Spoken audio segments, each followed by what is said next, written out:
Hey everybody. Yes, I know I haven't made any videos for a very long time, and I probably still won't be making any proper videos for a very long time, but I have had so much on my mind since episode 803 aired that I figured I'd at least put together a little audio thing to talk about why there seems to be so many people a little unhappy with episode 803 of Game of Thrones, which did air this past Sunday night, and had a few controversial issues. Now, I don't mean the typical controversy that you get with Game of Thrones, which we all love. I mean the controversy about what are they doing with this story. Now, again, 803 A Long Night was on a few nights ago. Well, it's Tuesday morning right now, but yeah, when it aired, it was basically the most anticipated episode of the series, probably. And I will start off by saying that it was a really, really, really good episode. Other than a few issues with the lighting being a little dark, it was one of the best episodes of the series. I'm not hating on the episode. I just have a bit of an issue with what they did with the story towards the end of the episode, and I think a lot of people are agreeing with me here that it did cause a bit of a question in the minds of any longtime viewers or readers. And as I said in my previous Game of Thrones videos, back when I still could make videos normally, I watched the first 3 seasons, then I read all the books, then I watched the rest of the show. So I started out as a show watcher, but I have read the books, so I can see things from both sides. And I don't think it's so much a question of book versus show that is the problem with the way they chose to end this episode. It was just a problem with storytelling in general, even in just the world of the show, not even taking into account the issues with how this doesn't exactly line up with a lot of stuff in the book. It doesn't line up with a lot of stuff in the show. And that's, I think, what a lot of people have a problem with. Now, my main problems here, and I think a lot of people's problems here, are that it just didn't make sense the way they chose to end this episode. It didn't make sense. That's all there is to it. It didn't make sense even in the world of just the show, because obviously we're way beyond the books anyway. So the whole book versus show debate is pretty much non existent at this point, since we're way past the books. So it's a problem with in the world of the show, things just don't make sense. Now, here is the main issue. Arya? Question mark, question mark, question mark. Now, I love Arya. I am not hating on Arya. I have loved her forever. Okay? That is not the problem. I do not have a problem with Arya. Other than, when she defends Sansa or fights with Sansa or does other things that don't make sense, but that's not what I'm talking about. In general, I love Arya, and I don't have a problem with Arya being a hero and Arya being heroic. That's not the problem. The problem is that the way they chose to do this just doesn't make sense. Now, let me explain where I'm coming from here and where I think a lot of people are coming from is we spent 8 years with this show, right? They have constantly set up things, foreshadowed things, and they've always paid them off until now. And this is the final season. This is when the payoff really, really, really matters, okay? And we've watched the show waiting for those payoffs, waiting for things to come full circle, waiting for things to make sense. And Arya killing the Night King, spoiler, I said this is about 803, didn't I? But anyway, Arya killing the Night King just makes no sense in even the world of the show. First of all, they have set up all this stuff, even in the show, about Azor Ahai and the prince that was promised. And we've spent all this time with everybody saying, Dany, Jon, and them talking about the things that make Danny or John 99% likely to be Azor Ahai and the prince that was promised. And I don't know if they've ever officially mentioned in the show this one bit of that prophecy, but the whole reason that Daenerys' parents were married was because Rhaegar found out that the prince that was promised had to be born from Aerys and Rhaella's bloodline. Well, A- Rhaegar found out about it, but also Aerys and Rhaella's father, Egg, Aemon's little brother, Egg, he also found out about this, and Rhaegar just went on with it. So I said Rhaegar, but I'm talking about Aegon too, and then Rhaegar later. But the point is, they both heard or read the prophecy about the prince that was promised being born from Aerys and Rhaella's line, which is why originally Rhaegar thought he was the prince that was promised, and then he thought his son would be the prince that was promised. Okay?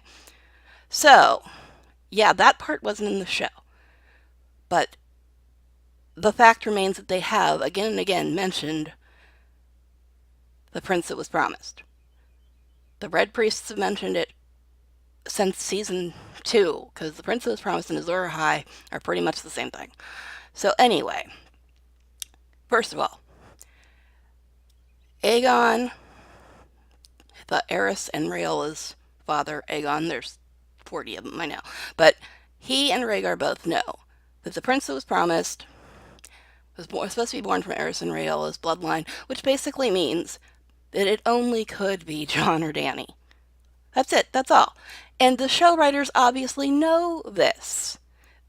They know that bit of the prophecy. They are book readers. Everybody likes to hate on them, and I've defended them for a long time. I'm not a person who hates on the show writers, but the show writers are book readers, okay? So they know all about this prince that was promised Azor Ahai prophecy, and they chose to put it in the show. They may not have put all the details of the prophecy in the show, but they know the prophecy. They know about the whole Aerys and Rhaella thing, the fact that it only could be Jon or Dany. Okay? They know this. So what I'm saying is, they know the prophecy. They've put the prophecy in the show, if not all the details of it. They have mentioned it. They have talked about it. They know of it. They are aware of it. And even discounting the bloodline part of the prophecy, they have gone above and beyond to prove that it has a very strong chance of being Dany and an even stronger chance of being Jon, which is the only logical reason they could have had for bringing Jon back. That was our answer. That was the answer. Yes, very good chance of Dany, but even better chance of Jon. And then they bring Jon back. So obviously we see who they're saying it is. Dany's a really good candidate, but Jon is the most likely candidate. I mean, he is the bloody Song of Ice and Fire in human form.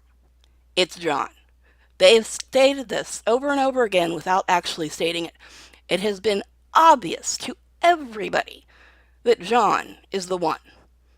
Dany has a big part in it. They even had Melisandre say, you both have a part to play. Dany is likely Lightbringer, or something of that matter, and Jon is Azor Ahai, the prince that was promised. I mean, he's a literal prince that was promised. Promise me, Ned? He's the prince that was promised. Okay, we know this. The show knows this. The show has told us this, that Jon is the prince that was promised. Period. They have told us this. And then to have Arya be the one who kills the Night King. That she doesn't fit any of the prophecy in any world or dimension. And all that BS with, oh, Melisandre told her she'd close blue eyes. First of all, they said they decided 3 years ago that Arya would be the one that killed the Night King. In the inside the episode, that's what they said. But when Melisandre told her that, it was over 3 years ago. So obviously, the whole you'll close blue eyes thing was not what they meant when they had Melisandre tell her that. It was that you're gonna kill a whole lot of people, girl. That's what they meant. Because back then they had not decided that Arya was going to be the one. They didn't decide that until after Melisandre told her that stuff about the eyes, and that has come true. Arya has killed a lot of people, and I'm guessing they all had a lot of different colors of eyes. I mean, she wiped out the entire Frey family and a lot of other people. So that was what they were talking about with the whole eyes thing. And the whole God of Death's not today thing, that just means I ain't gonna die today. That has nothing to do. That's just about facing death and not giving into it.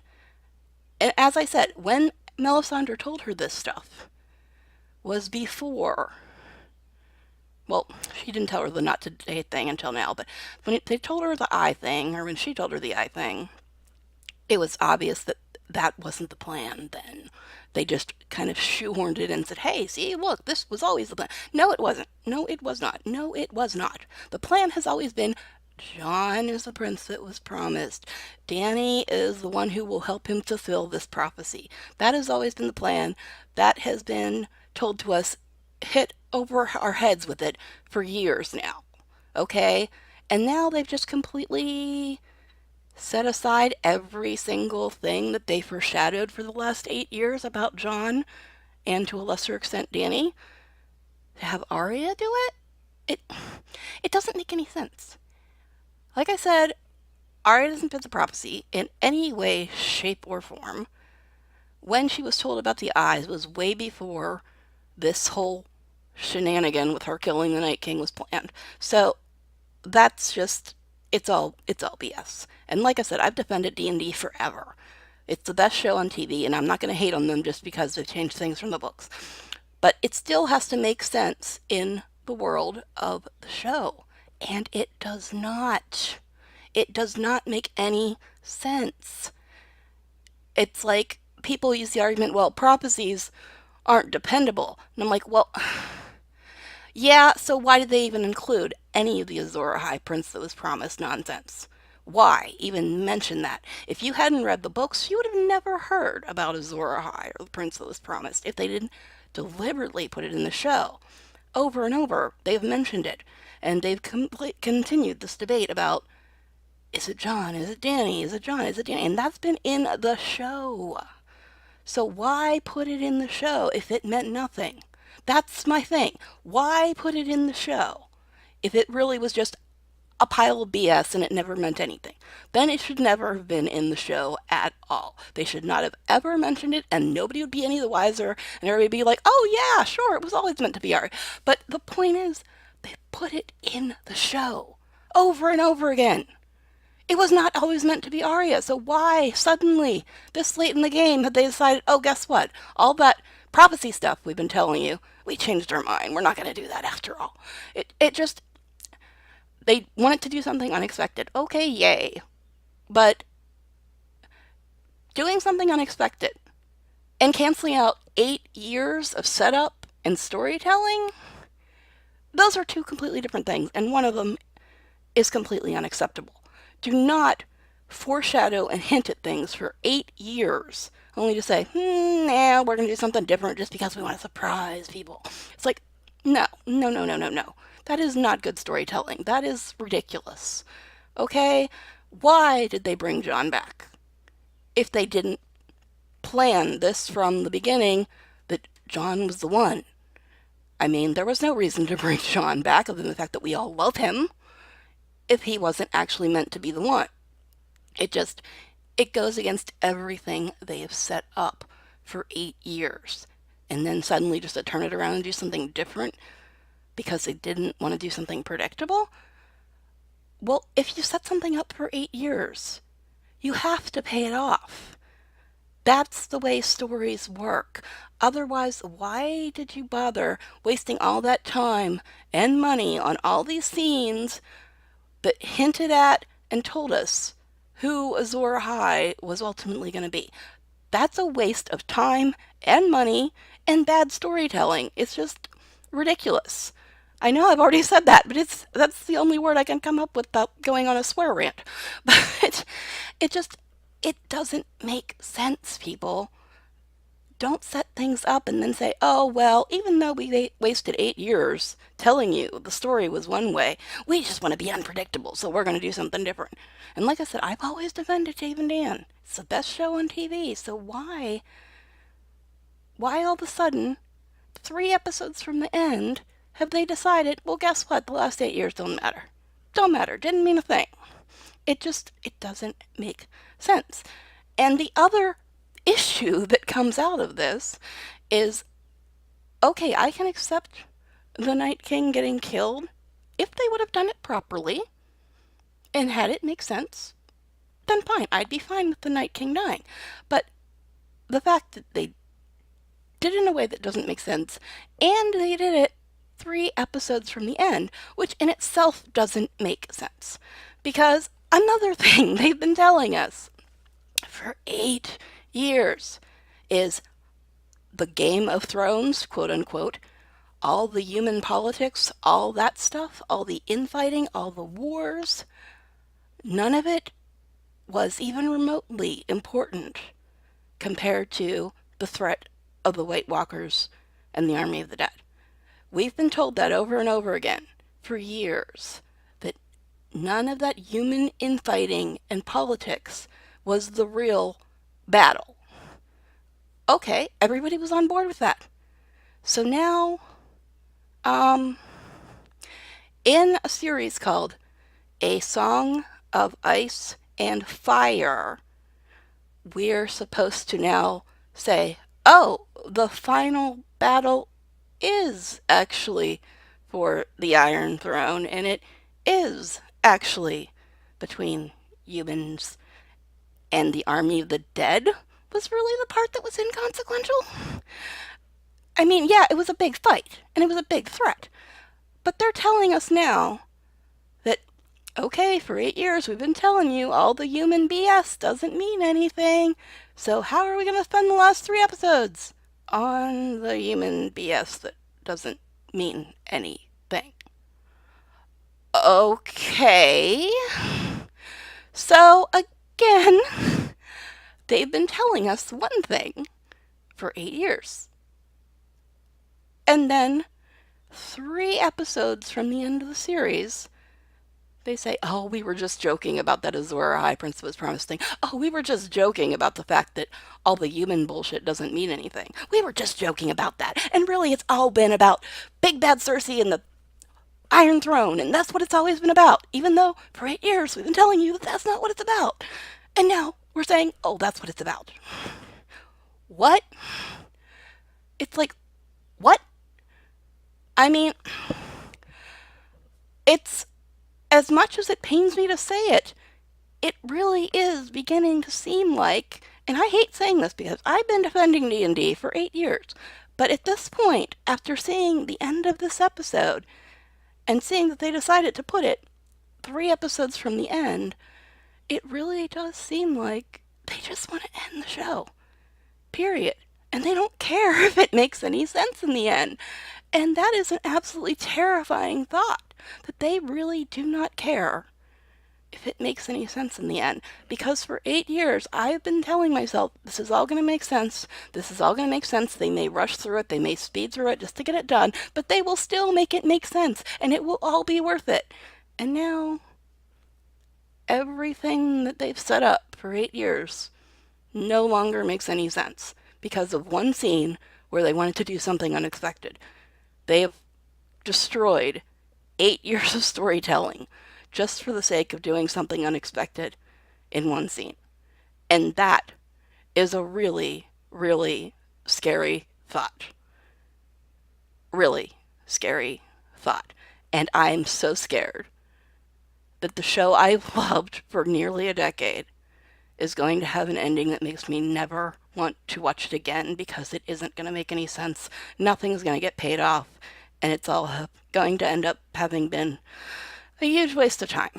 And that is a really terrifying, upsetting, and depressing thought, that after all this time, they just don't care if anything makes sense, if anything gets paid off. And they're just going to say, all right, we're going to give you fancy special effects to look at, and everybody's going to be happy with that. No, no, no, not everybody's going to be happy with that. The special effects and all that, they're great, and we love it. But what we really love about the show is a really interesting story that we're hoping to get paid off in the end, to have it make sense in the end. And after seeing the way they ended episode 803, it's really looking like it's not going to make any sense in the end, and it's not going to pay off in the end, and it's all going to have been a waste of 8 years. And that is a really, really sad thought. And that's what scares me about why they ended the show, and I think that's why there are so many people that are upset about the way they ended 803, because that's what it looks like they're going to do. They're going to just end it to end it and not care about the story at all and not care about it making sense. And that will be a real, absolute tragedy.